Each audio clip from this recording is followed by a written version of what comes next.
Welcome to my channel. If you like my videos, then kindly subscribe, like and watch. Thank you. Welcome back. Problem 8.4.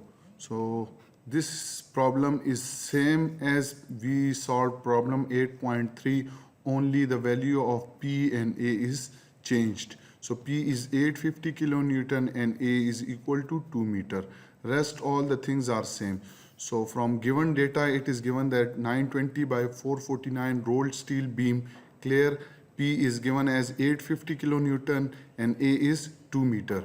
Sigma allowable is 100 megapascal, that is mentioned in the question. So you have to determine part A is maximum value of normal stresses in the beam clear. Second part is the maximum value of principal stresses at the junction of flange and web. And part C is whether the specified shape is acceptable or not. Clear?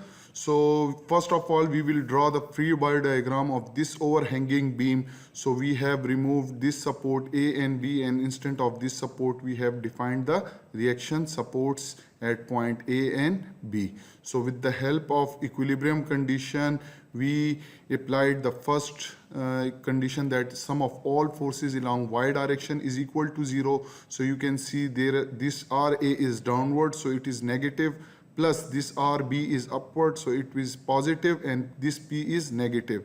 So their sum must be equal to 0. So from that we get RB minus RA is equal to P. So this is equation number 1. Now we will apply sum of all movement about any point. So we have taken point A, so movement about point A is equal to 0. So the first force that produce movement about point A is RB. So RB into perpendicular distance A, and the second force which is producing movement about point A, and that is clockwise, is minus P into 2A. So this gives you RB is equal to 2P. So if you put the value of RB over here, so you will get RP will be equal to RA is equal to P, and that is equal to 850 kilonewton. Now we have in part first, we have been asked to find the maximum bending stress in the beam. So maximum bending stress is equal to maximum bending moment of the beam divided by section modulus. So for bending moment and shear force, we will draw the shear force and bending moment diagram. So you can see this is P at point A, the load is P. At point C, load is P, and at point B, because RB is equal to 2P. So if you draw the shear force diagram, as P is 850 kilonewton and it is downward, so according to scale you have to draw it as per scale. So let this is point is minus 850. So you can see from A to B there is no force, so this shear force will remain the same. Clear? But at point B there is load of 2P. So 1P you have to move 1P and then second P. So it will be positive 850 kilonewton. Clear? So and then between B and C there is no load, so it will go this direction, and then at P it will comes to 0. So this is the shear force diagram. Now from this shear force diagram you can see the maximum value of this shear force is 850 kilonewton, that is 850 into 10 to the power 3. Now we will move toward bending moment diagram. So you can see that bending moment diagram, this is the shear force diagram for section AB. So area under the shear force diagram will be the bending moment. So its area is, as this is rectangular, so its area is 850 multiplied by this distance, which is now 2. Clear? So it will give you 1.70 into 10 to the power 6 Newton into meter. So as this will be negative, so it will be a linear line with a negative slope or decreasing slope. Clear? Since this is a 0 degree line, so bending moment will be a 1 degree higher. So that is why this is linear. Now at this point, this is minus 1.70 into 10 to the power 6 Newton into meter. Again, you can see between B and C, the area under the B's shear force diagram will give you bending moment. So area is rectangle. So 850 multiplied by this distance is 2. Clear? Let me write it. This is 2 meter because A is given as 2 meter. So 850 multiplied by 2 will again give you 1.70 into 10 raised to power 6. But since this is positive number, so this positive and this negative, their sum must be equal to 0 at this end. So we will get this point. Now this is a 0 degree line. So bending moment will be first degree line. Clear? A linear line with a positive slope because this value is positive. 1.76 is positive. Clear? So it will be a positive line. So from here, this is the bending moment diagram for the beam, and from this bending moment diagram we can find that maximum bending moment is 1.70 into 10 raised to power 6 Newton into meter. Now you can check that we have this value 91.9. Okay, so you have now this maximum bending moment. Clear?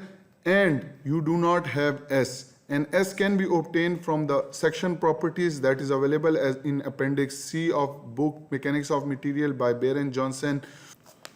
So it is given that W920 by 449 from the appendix C of this book Mechanics of Material written by Baer and Johnston. You can find the properties, the height, the thickness of web, the breadth of flange, the thickness of flange, its second moment of inertia, and its section modulus. Clear? So we need this I, and we know that sigma max is equal to bending moment maximum divided by section modulus. So you can put this is the value of bending moment. Clear? And this is the section modulus that is given over here. So when you divide the bending moment by section modulus, so you will get the bending stress. So this was the answer of part first. In second part, it was asked to find the principal stresses at the junction of web and flange and web. Clear? So for that you will need to find the C. Now what is C? C is the distance between neutral axis and the topmost. As we know that total depth or height of the beam is 947, so C will be equal to D by 2 and it will be 473.5 millimeter. And this YB is distance from neutral axis to the place or junction where this flange and web meets. So this YB is equal to C minus this thickness of flange, and it will be this one. Okay, next step is to find out the stress at this point. So stress at this point will be equal to sigma B, and that will be equal to YB divided by C. So this YB divided by C into sigma max, and sigma max is 91.9. So when you solve this, sigma B will be 83.6 megapascal. Clear? Now we have normal stress at junction of flange and web where they both two meets. We will find the shear stress, and shear stress is equal to V max Q divided by I into TW, where V is the shear force for that we have obtained from this shear force diagram, that is 850 kilonewton. Clear? We have I from the properties, we have TW from the properties, but we do not have Q. And Q is the first moment of inertia, that is equal to AF into YF. Now AF is the area of flange, which is equal to breadth of flange and thickness of flange. When you multiply these two, it will be 18.10 into 10 to the power 3 millimeter square. Okay. Now what is YF? So YF is again can be obtained by formula 1 over 2 into C plus YB, and it will give you this distance. I will explain what is YB. So this is C and this is YB. So if you add these two and divide by 2, clear? So you will get the distance YF. Clear? And this YF is when multiplied with this AF, it will give you the first moment of inertia. Now you have V, you have the value of Q, you have I, and you have thickness of web. So you can calculate this shear stress. Again, for principle, now the state of stress will be like this. This will be the shear stress, that is, this shear stress is 33 0.02 megapascal, clear, and you have only normal stress, that is sigma B. There is no Y stress, clear. So again, principal stress is equal to sigma average plus R. I have not taken the minus value because it will give you minimum principal stress. So this is the largest principal stress. So sigma average plus R, so sigma average is equal to sigma B over 2 because there is no stress in Y direction, so it will be equal to sigma B over 2.